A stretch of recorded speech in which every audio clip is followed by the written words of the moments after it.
Martin. Merci d'être là aussi, chacun de vous, malgré la température qui n'était pas très clémente ce matin. Très glissant sur la 116.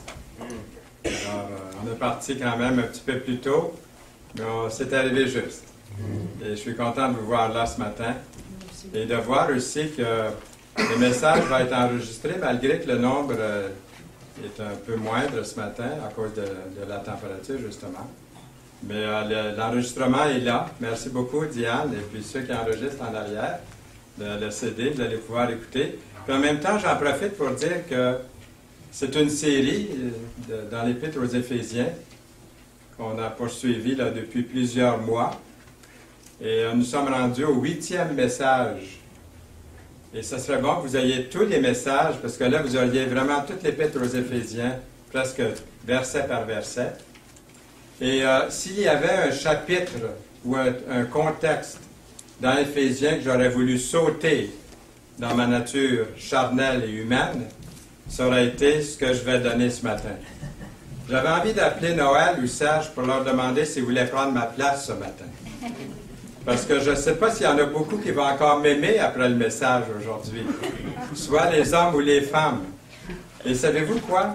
J'ai regardé dans des commentaires, et les commentaires sont fameux, sont extraordinaires, mais quand il y a une question difficile dans la parole, ils disent rien.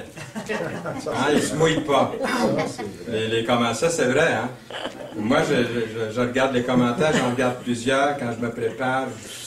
Ce matin, je suis préparé depuis des jours et des semaines pour ce message-là. Qu'on donne dans l'espace de 40 minutes, c'est pas beaucoup, temps de travail. Mais s'il y avait un chapitre que j'aurais voulu, ou une portion d'écriture que j'aurais voulu sauter, ça aurait été cela. Alors, j'ai regardé dans des commentaires, j'ai regardé sur Internet, voir s'il y avait des messages sur cette portion d'écriture. Il y en a très, très peu. On évite de parler de ce sujet-là. Vous allez comprendre pourquoi dans quelques instants. Mais c'est un message qui m'a fait beaucoup de bien. Et surtout que je donne le message, puis mon épouse est là pour l'entendre. Parce que ça concerne beaucoup mon épouse, comme toutes les épouses, comme tous les maris. Autant les maris que les épouses ici ce matin. Alors le texte, c'est quoi? Bien, c'est Éphésiens 5, les versets 20 à 33. Ouvrez vos Bibles si vous l'avez avec vous et jetez un coup d'œil. Vous allez tout de suite comprendre ce qui nous attend ce matin dans le message. Il y a un mari qui raconte, il dit, chez nous, là, je prends toutes les grandes décisions. C'est moi, le mari, là, qui prend toutes les grandes décisions. Puis ma femme, elle prend toutes les petites décisions. Il dit, par exemple, je décide de choses telles que le commerce entre les pays, la criminalité dans notre société, l'augmentation des taxes, les impôts, toutes ces grandes questions-là, c'est moi qui s'en occupe. Il dit, ma femme, elle décide des petites choses mineures, telles que quelle maison nous devrions acheter, quel genre de voiture nous devrions conduire, combien d'argent nous aurons à dépenser, puis la façon d'élever les enfants. Toutes ces petites décisions-là, c'est elle qui les prend. Est-ce que c'est comme ça que ça se passe chez vous? Ah, c'est attendu que c'est une farce, hein? Vous n'avez pas trop ri. Vous avez les jaunes. Vous avez les jaunes. Premièrement, on va regarder l'attitude du mari puis de sa femme. Nous lisons au verset 33 que chacun de vous marie, je commence avec les maris parce que ça a été plus facile pour moi de commencer comme ça, là, que chacun de vous marie aime sa femme comme lui-même et que la femme respecte son mari. Pierre l'apôtre dans son épître, ici c'est Paul qui parle, mais Pierre dans l'apôtre dans son épître dit « Marie, montrez à votre tour de la sagesse dans vos rapports avec votre femme. Comme avec un sexe plus faible, honorez-la, comme devant aussi hériter avec vous de la grâce de la vie. de la grâce de la vie. Qu'il en soit ainsi, et que rien ne vienne faire obstacle à vos prières. 1 Pierre 3, 7. L'attitude du mari et de sa femme. Le mari aime sa femme et la femme respecte son mari. J'aimerais dire au départ que j'ai regardé, parce qu'on va parler de soumission de la femme dans un instant, j'ai regardé dans les bons dictionnaires, et je pense qu'ils sont tous assez bons, et puis il y a beaucoup de synonymes au mot soumission. On a vraiment perdu, je dirais, la vraie signification, ou on a exagéré à quelque part en ce qui concerne le mot soumission, et ça fait peur le mot, ça nous gèle sur place, on n'aime pas le mot, parce que le mot a été calvaudé un petit peu partout. Mais en regardant dans un bon dictionnaire des synonymes, on voit que la parole ici est exacte lorsqu'on va voir les versets dans quelques instants. Un des synonymes de la soumission, c'est le respect.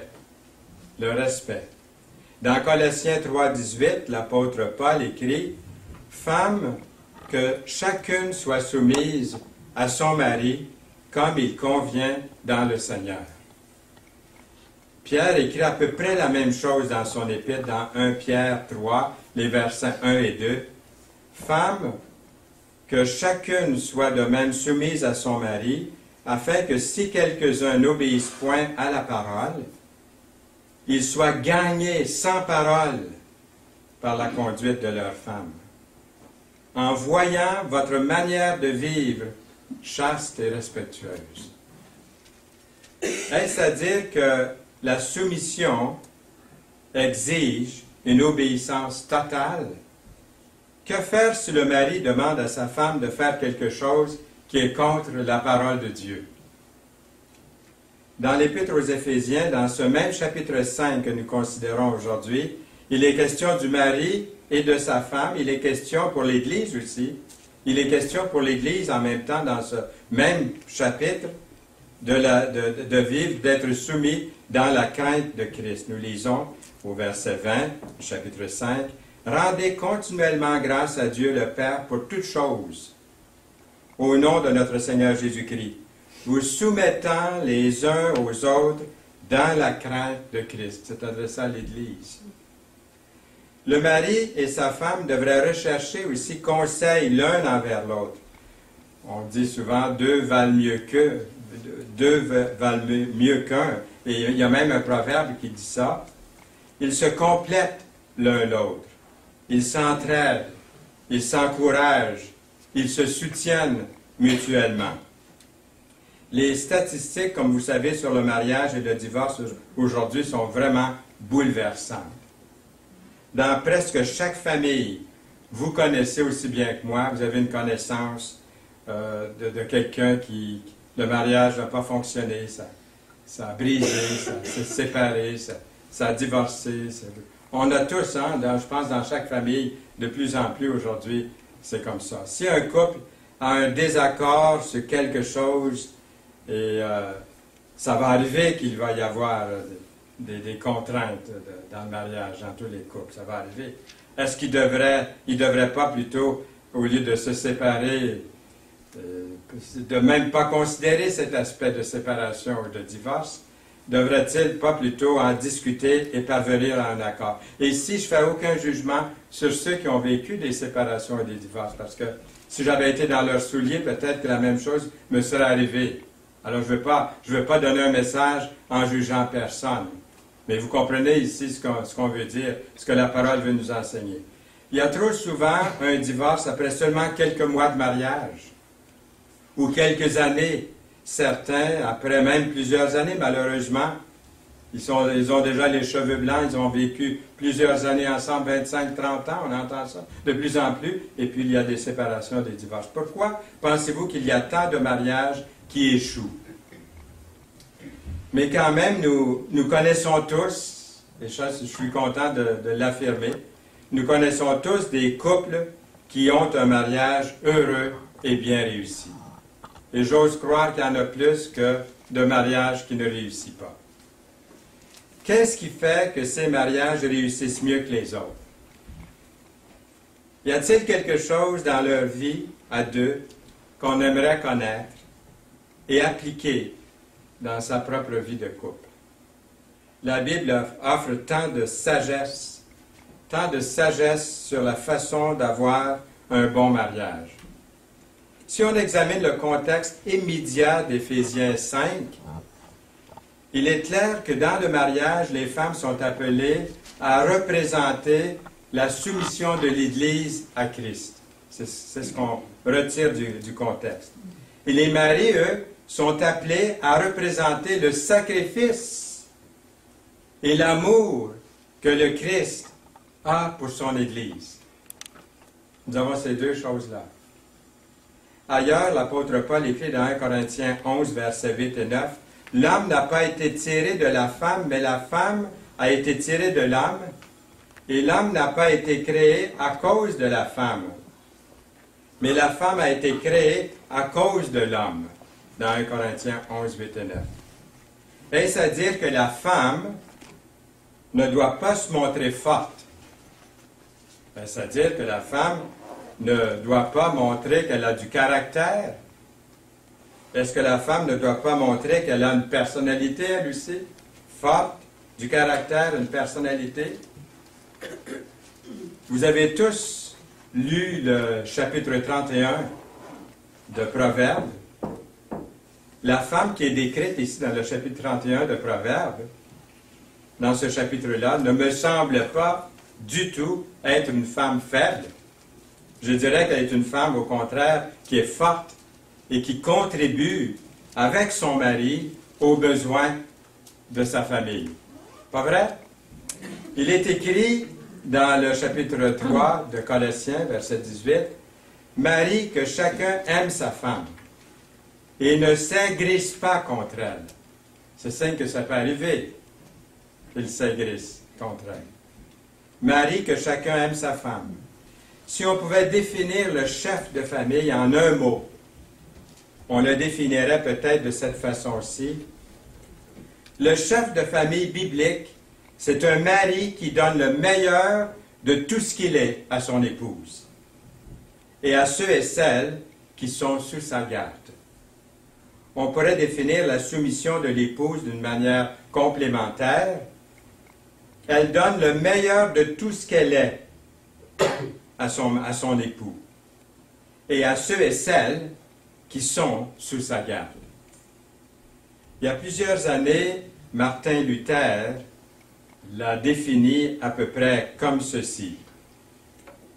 Que la femme, dit-il, fasse que son mari soit heureux de revenir à la maison après une bonne journée à son travail et qu'elle fasse qu'il regrette de devoir repartir le lendemain pour aller travailler. Oh, c'est bien. Bien dit? Dans la pensée de Dieu, la femme a été créée dans un but bien précis.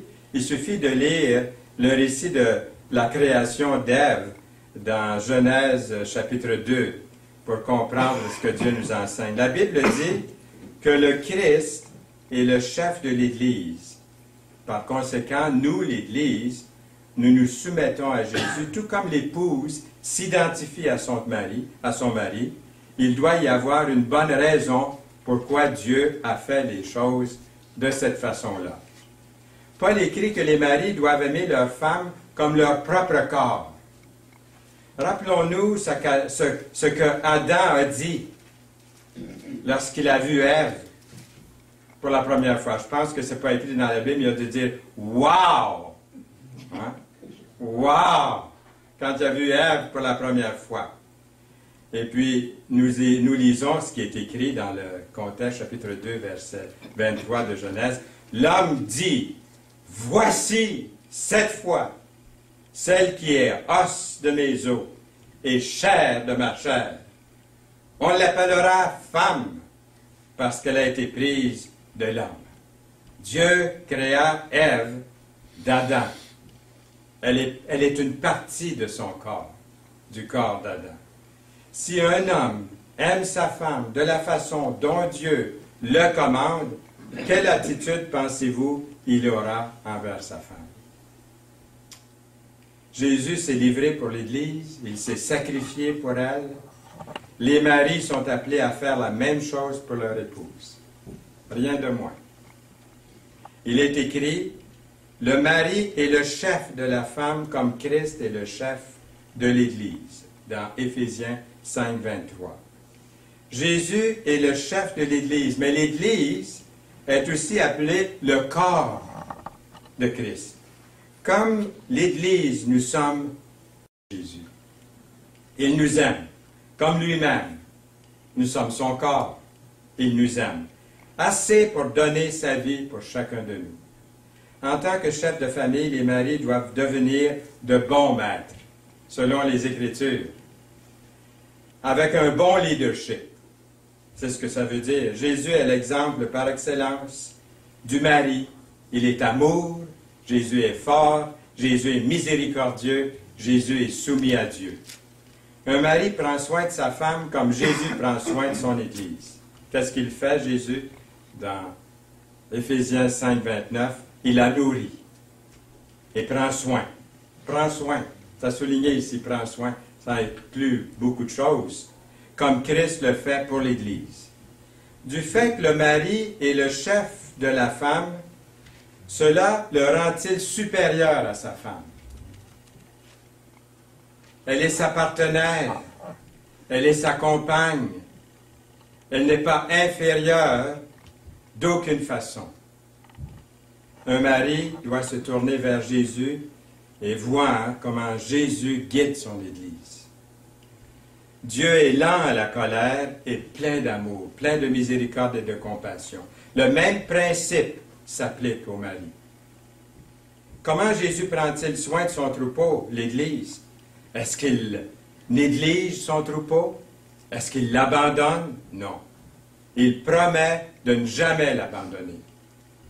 On dirait que je suis en train de faire un message à des nouveaux mariés, à une célébration de mariage ce matin. Je pense que je vais le garder pour le prochain mariage que je vais célébrer, ce message-là. Il est donné.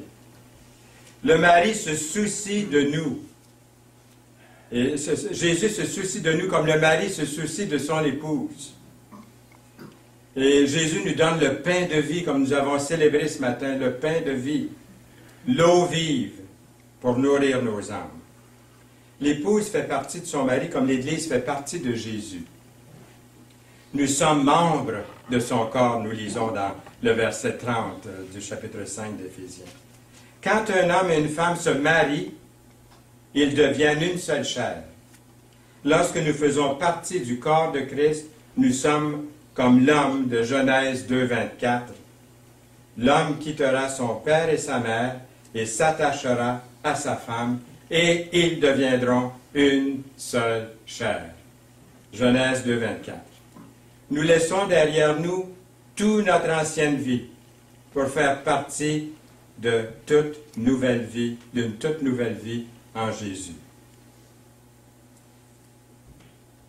Il n'est jamais trop tôt ou trop tard pour demander à Dieu de nous modeler en un homme ou une femme de Dieu, digne de faire partie de cette nouvelle relation d'alliance dans le mariage.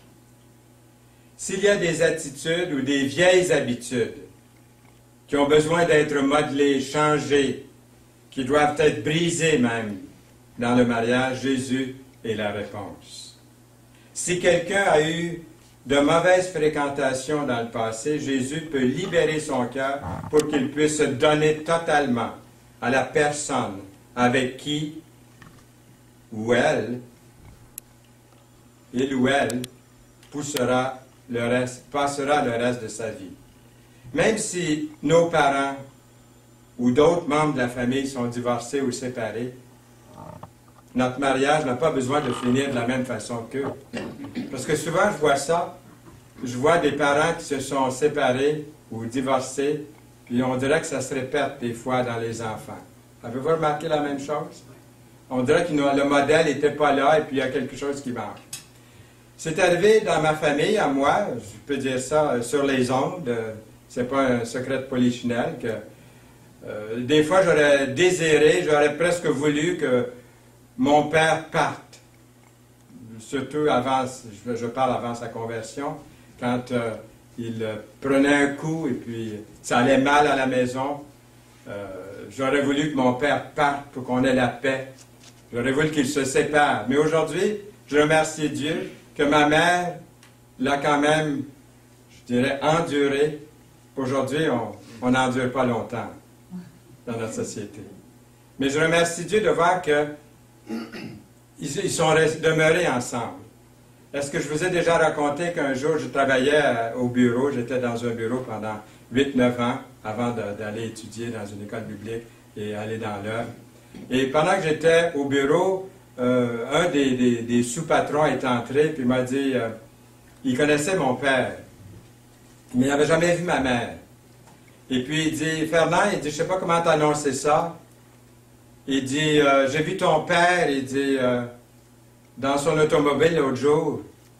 Il dit, il n'était pas seul. Puis il dit, il y avait une femme, il dit, elle était presque assise sur ses genoux. Elle le tenait par les... Là, j'ai pouffé de rire. J'ai dit, c'est ma mère.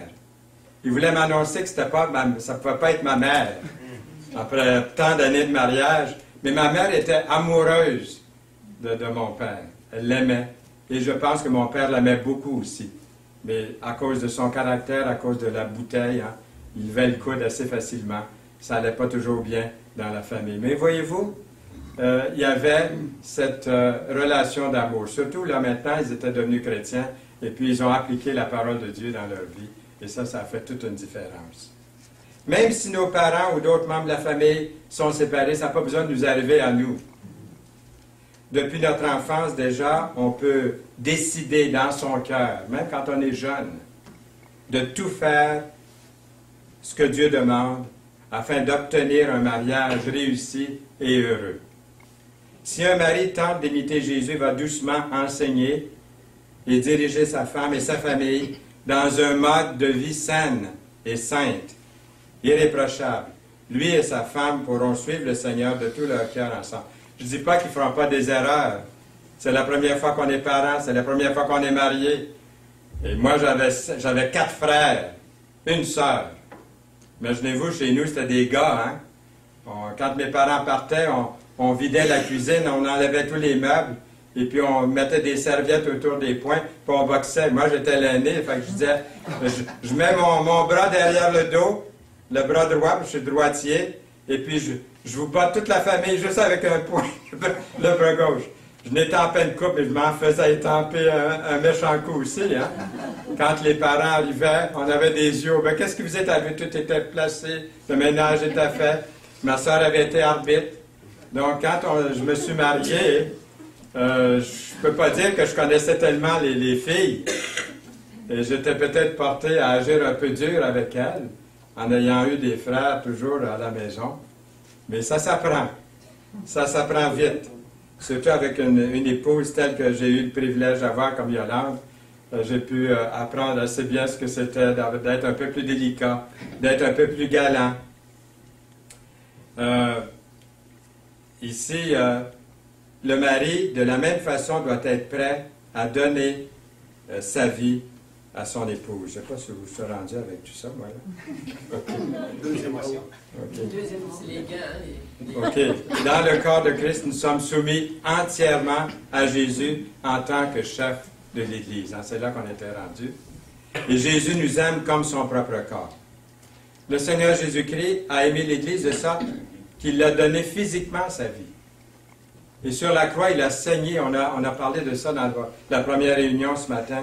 C'est sur une croix sanglante pour nous sauver qu'il est mort. Et dans Jean 10, les versets 17 et 18, nous avons ce verset qui dit Christ a aimé l'Église et s'est livré lui-même pour elle, afin de la sanctifier en la purifiant et en la lavant par l'eau de la parole, pour faire paraître devant lui cette Église glorieuse, sans tache, ni ride, ni rien de semblable, mais sainte et irrépréhensible. C'est ça que le Seigneur a fait pour nous. Et puis, nous avons ici une autre histoire que j'aimerais vous raconter. Vous connaissez Mme Thatcher, vous en avez entendu parler. Quand Paul écrit que le mari doit aimer sa femme et que la femme doit respecter son mari, est-ce que ça veut dire que la femme n'a plus besoin d'aimer son mari? Ou qu'un mari n'a pas à traiter sa femme avec respect? On dit que Denis Thatcher, l'époux de l'ancien premier ministre britannique Margaret Thatcher, est connu pour avoir de la suite dans les idées, était connu pour avoir de la suite dans les idées. Puis il y a une question d'un journaliste qui lui demandait s'il n'avait pas chez lui des signes de jalousie ou de discorde dans son mariage en raison du poste de premier ministre de Mme Thatcher. Les Thatcher venaient d'aménager tous les deux dans la résidence au 10 Downing Street à Londres, en Angleterre. Le journaliste, en interrogeant M. Thatcher, le journaliste dit à M. Thatcher, lui demande, M. Thatcher, qui porte les pantalons à la maison chez vous? Question directe. Réponse directe. M. Thatcher répond, c'est moi. C'est moi qui porte les pantalons. C'est moi aussi qui les lave et qui les repasse. Vous voyez, nous lisons que le Seigneur nous aime et puis l'épouse respecte son mari. C'est deux choses qui vont ensemble. Elle est soumise dans ce sens-là. Le Seigneur Jésus-Christ, je dois vous dire qu'il n'était pas une victime à cause de ça. Quand il est allé à la croix, quand il s'est sacrifié pour l'Église. Il savait ce qu'il faisait. Il savait qu'il serait triomphant de la mort. Il savait que l'Église composée de pécheurs comme vous et moi périrait s'il ne mourait pas. Et il a choisi de faire ce sacrifice ultime. Le mari, de la même façon, doit être prêt à donner sa vie en tant que soutien de famille. Le mari doit être prêt à donner sa vie pour protéger sa famille et les intrus.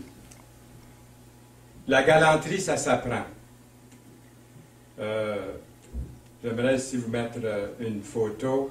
On voit une petite fille qui est à la plus battante, puis les deux grands niaiseux. Ils ont chacun leur parapluie, mais ils laissent la petite fille se mouiller jusqu'aux os. La galanterie, là, messieurs, là c'est là que je vais me faire haïr un peu par les messieurs. Là. La galanterie, ça s'apprend. Ça s'apprend. Mon père n'était pas très galant, mais je l'ai appris un peu par la suite. Le mari doit s'assurer que sa femme est à l'abri, même de la pluie, et lui marcher sous la pluie, s'il le faut. Avez-vous l'idée? Oui. Hein? C'est ça l'idée. Hein? Il y a au moins une femme qui est d'accord avec moi là-dessus. On pourrait appeler ça, si vous voulez, on pourrait appeler ça de la galanterie ou de la chevalerie. Mais peu importe comment vous l'appelez.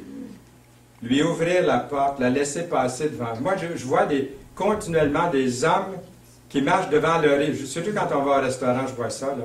Pas de galanterie du tout. L'homme est là qui marche vite, vite. Il ouvre la porte du restaurant, la porte se rabat dans la face de son épouse. Lui, il va s'asseoir, puis son épouse, arrange-toi, rentre. Tu sais où est-ce que la porte? Rentre. Ça, c'est pas de la... Je trouve que le mari devait commencer dans les petites choses, à démontrer qu'il a une attention spéciale pour son épouse. Il y a mille et une façons pour un mari de donner sa vie, littéralement, physiquement, dans sa manière d'agir avec son épouse, mais le leadership d'amour d'un mari pour sa femme est plus que physique, et plus que dans ces choses dont je viens de mentionner. Il est aussi spirituel. Spirituel. Comment est-ce qu'on peut faire ça, spirituellement? Physiquement, on le sait, ouvrir la porte, être galant, on sait toutes ces petites choses-là. Il y en a beaucoup qui le font, heureusement. Mais je dirais la première chose de tout, pour appliquer ça spirituellement, le mari envers sa femme, je dirais la première chose, c'est que lui-même lise la Bible et prie chaque jour personnellement. Ça, c'est une chose importante. Et deuxièmement, d'amener son épouse et sa famille aux réunions à une prédication biblique au moins une fois par semaine. Et troisièmement, de ne pas oublier de faire un culte familial quotidien ensemble.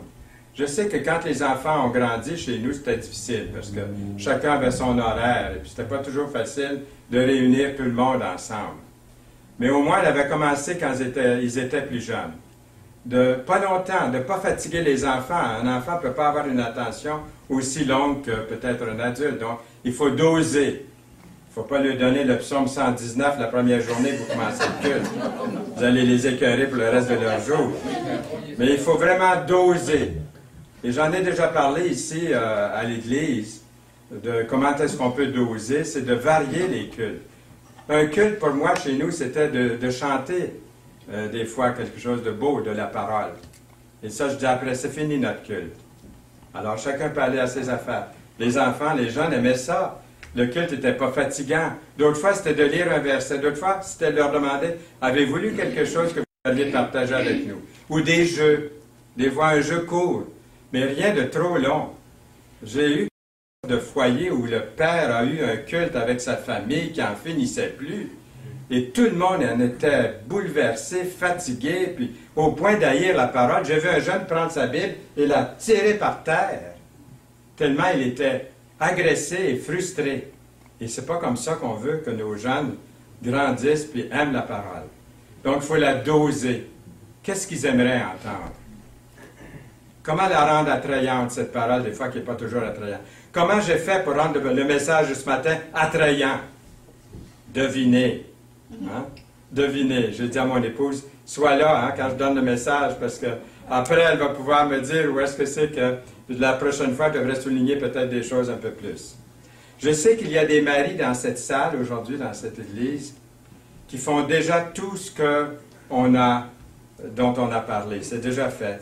Mais permettez-moi de vous encourager à continuer, à ne pas vous tanner, vous fatiguer, ou à reprendre, si vous l'avez laissé de côté, à reprendre ces bonnes choses, ces bonnes habitudes, à ne pas vous relâcher, de prendre les devants. Ce sont des activités simples aussi, mais tous les démons de l'enfer vont s'opposer à vous si vous essayez de mettre ces choses-là en pratique, surtout les choses spirituelles. C'est le diable qui va se mettre contre vous pour vous empêcher de continuer, de reprendre et de faire ce que vous aimeriez faire pour le Seigneur. À la fin de la journée, nous devons reconnaître que le meilleur des hommes parmi nous est faible et limité. Heureusement, il y a des hommes qui ont un amour sincère pour leur famille, malgré les erreurs, les échecs qu'ils peuvent avoir. Mais nous devons tous reconnaître que pas un seul d'entre nous ne peut sauver son épouse. Personne d'entre nous ne peut sauver ses enfants. C'est à chaque personne d'aller au Seigneur. Mais vous pouvez être un instrument pour les conduire à Christ. Il y a des enfants qui ont grandi dans un foyer, puis jamais l'Évangile leur a été prêché. Ils sont venus à l'école du dimanche, ils l'ont entendu à l'école du dimanche, mais c'est dans le foyer que ça doit commencer. Et puis, c'est là qu'on doit les protéger pour l'éternité en leur apportant la parole. Mais comme l'Arche de Noé, c'est la croix de Christ qui peut et qui permettra de sauver tous ceux et celles qui se mettent à l'abri de la tempête et de la colère de Dieu, parce qu'il y a une colère de Dieu. On n'en parle pas, on n'aime pas trop en parler, mais il y a aussi la colère de Dieu sur le péché. Dieu haït le péché. Et il va le punir avec l'enfer. Mais le Seigneur Jésus-Christ a pris l'enfer sur lui à la croix, pour vous et pour moi, pour tous ceux et celles qui croient en lui. C'est pas merveilleux d'être délivré comme ça? C'est pas ça la bonne nouvelle? C'est pas un message de malheur qu'on apporte ici aujourd'hui. Époux, épouse, vous ne pouvez jamais vous sauver vous-même non plus. On ne pourra jamais être un homme ou une femme assez bon ou bonne pour se sauver soi-même. Si vous voulez être sauvé, vous devez venir à la croix. C'est à la croix. Et c'est la même chose pour les célibataires, les veuves, les enfants. Si vous voulez être sauvé, vous devez croire ce que le Christ, ce que le Seigneur Jésus-Christ a fait pour vous, pécheurs. Époux ou épouse, vous ne pouvez pas croire pour votre mari, pour votre femme ou pour vos enfants, mais ce que vous pouvez faire est de consacrer votre vie en les conduisant tous au Seigneur, en les emmenant par la main. Et c'est à eux ensuite de décider. Les conduire dans l'arche de la grâce de Dieu. Vous pouvez les conduire à Jésus. Demandons à Dieu de restaurer et de faire revivre, d'améliorer son mariage ou celui des autres pour que ces mariages, avec son aide, durent toute une vie. Amen? Amen. Amen? Amen. Vraiment? Amen. Good! Merveilleux. Merci Seigneur pour le message. Je pense qu'il a fait son petit chemin dans mon cœur, dans votre cœur. Puis il revient, parce que ce message doit revenir à tous les instants dans ma propre vie. C'est pas fait. C'est pas fait. Tant qu'on n'est pas rendu dans sa présence, c'est pas fait encore. Seigneur, merci de ta bénédiction sur chacun de nous ici ce matin, dans ce lieu. Pour ta plus grande gloire, Seigneur, nous venons à toi, tels que nous sommes, pécheurs que tu aimes et que tu purifies, que tu laves dans ton sang précieux. Au nom de Jésus. Amen. Amen.